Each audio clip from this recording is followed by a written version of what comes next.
Take our lead, let's help you make your mark. Our goal is your satisfaction. Let us show you the way.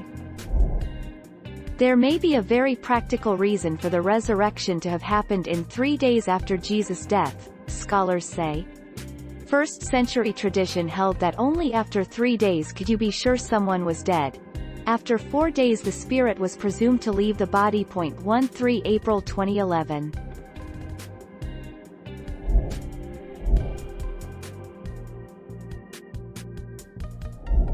Make your mark, take our lead. In Mark chapter 13 verse 32, Jesus had been teaching his disciples about his return and says, "But concerning that day or that hour, no one knows, not even the angels in heaven, nor the Son, but only the Father."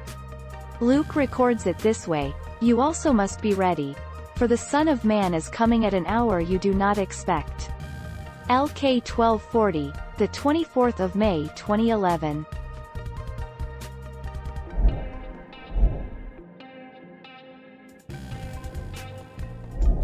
Let's help you make your mark. Mary Magdalene. 9 Now when he was risen early on the first day of the week, he appeared first to Mary Magdalene, from whom he had cast out 7 demons. 10 She went and told them that had been with him, as they mourned and wept. Thank you for watching. Please subscribe and hit the bell notification.